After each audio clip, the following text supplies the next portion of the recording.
Video को हिंदी में देखने के लिए डिस्क्रिप्शन में दिए गए लिंक पर क्लिक करें। Hello students, welcome to DTC classes. In this video, we are going to discuss the key concepts, standard symbols, basic terminologies, and the standard formulae of the chapter. We will also be solving a few representative examples of the chapter. The most important part of the video is the discussion of the critical areas where most students lose their marks. So it would be a good thing if you note them down and made sure that you did not commit those mistakes. Banking is one of the easiest chapter of ICSE curriculum in maths. Banking deals with recurring deposit account. In a recurring deposit account, what we do is we simply put a certain deposit, a certain sum of money every month for a certain period of time in an account. So basically, if I deposit rupees 1000 per month for suppose 2 years, then the bank is going to pay me interest accordingly. And this chapter is all about calculation of interest. So basically, it gives us formulae for which we can calculate two things. One is interest, how much interest we will get for the certain period of time. And second is basically the maturity value. That is the amount that we will get after the final time has been complete. The total time for which the account was held is complete. So before going into this, let us see some standard symbols which we can use directly, for which we have to state nothing. So the standard symbols are P. P meaning monthly installment. In general, we consider P as principal. But here there is no principal, since principal is a fixed amount that you put at the starting of the time, and then when the time period is complete, you get a certain amount. Here you do not put a single amount. You put amount regularly. So when you deposit an amount regularly, you get monthly installment. So P is basically monthly installment.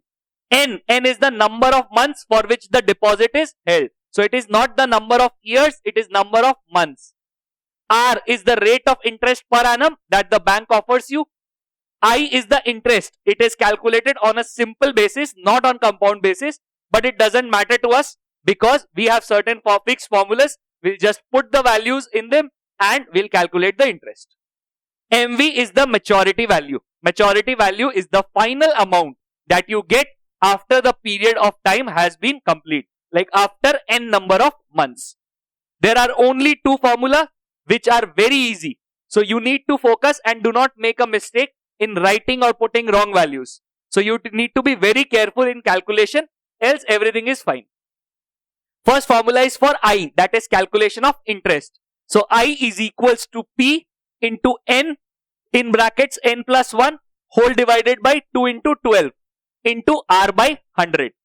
These symbols that we are using here are standard symbols. You can take them directly without even mentioning anything. But if you take any other symbol other than this, then you will have to specify what does that symbol mean. You cannot just assume that the teacher will get it. So if you are using A as a certain symbol, for example for amount, and not MV as maturity value, then you will have to state what is A. So you have to write amount bracket A, then you can write. Else you'll use, it's better if you use standard symbols. MV is equals to P into N in brackets plus I. The reason that I have put brackets in here, because some people mistakenly add this up. But you need to know that in BODMAS rule, we first multiply and then we add. So if you are not putting the brackets, you need to be careful. But the best practice is put the brackets and solve the sum easily. Rajiv has a 4-year recurring deposit account in Bank of Baroda and deposits rupees 800 per month. If he gets rupees 48200, that is 48,200 at the time of maturity, find part 1, the rate of simple interest, and part 2, the total interest earned by him.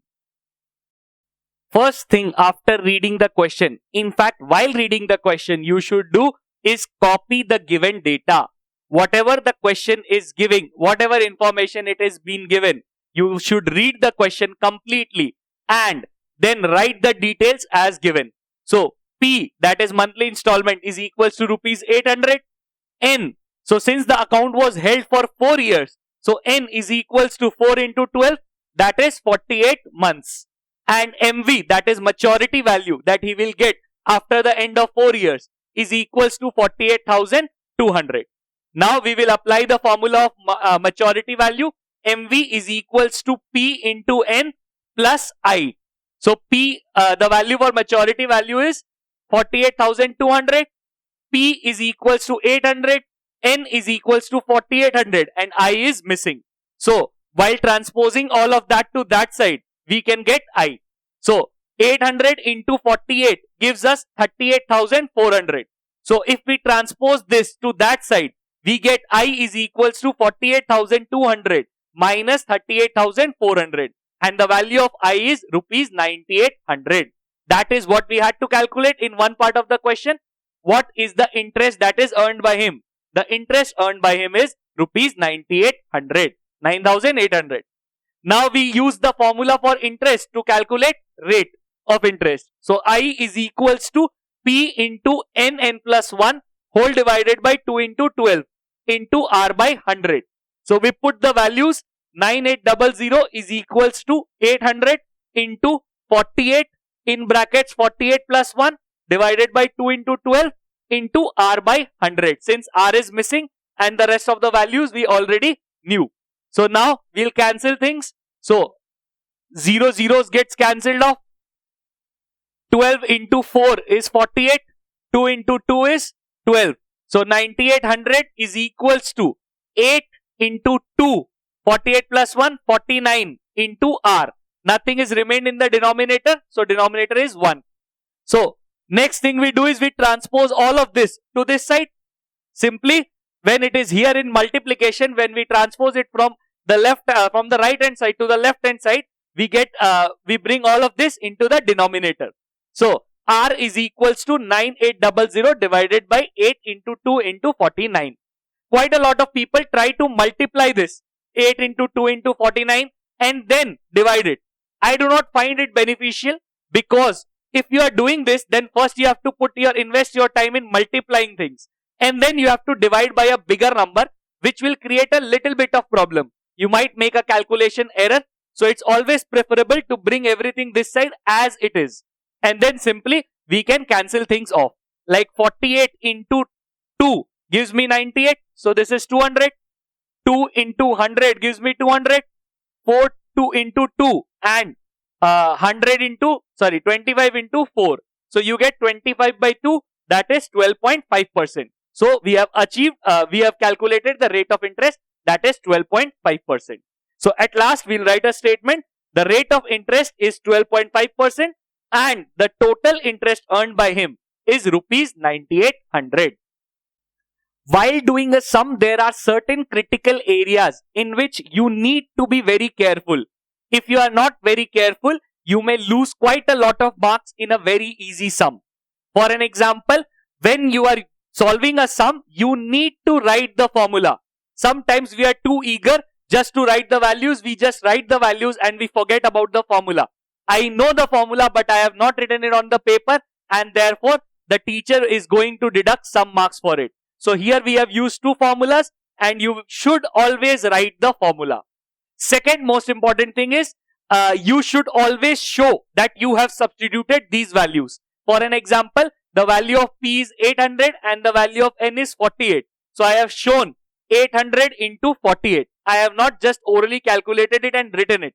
For an example, here in N plus 1, I have shown 48 plus 1.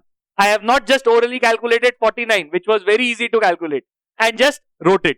No, I show that these are the values that I have substituted.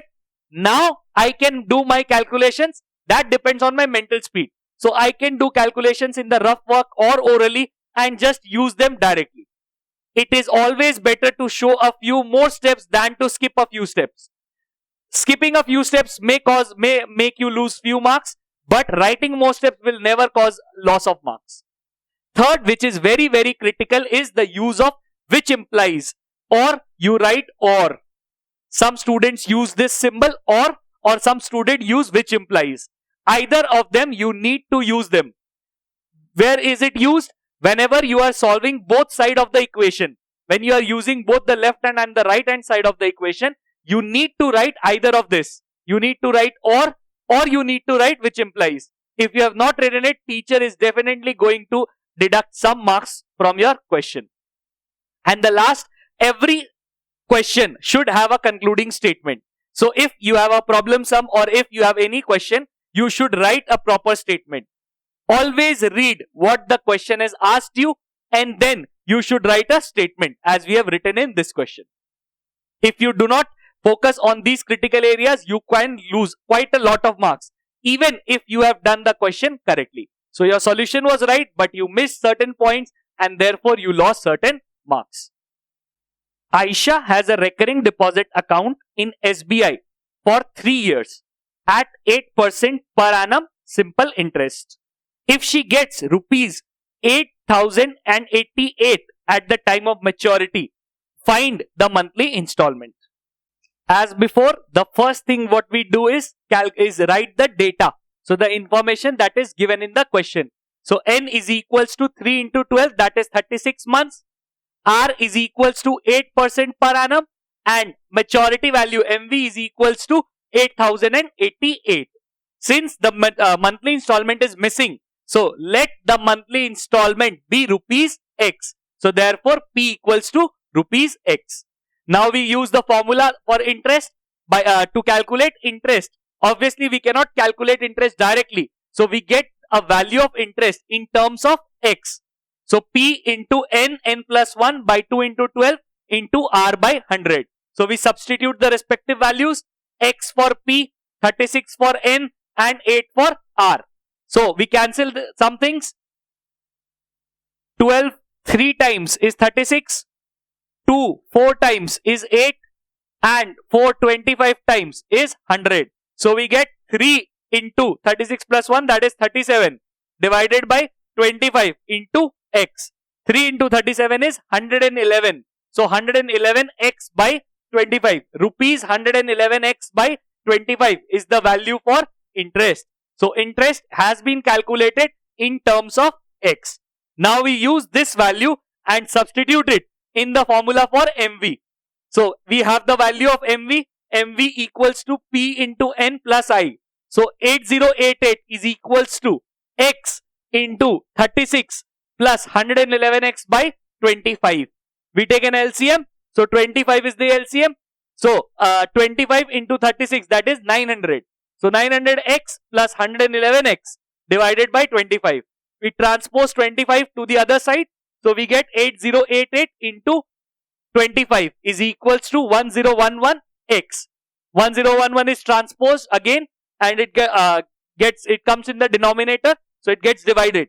So 8088 into 25 divided by 1011.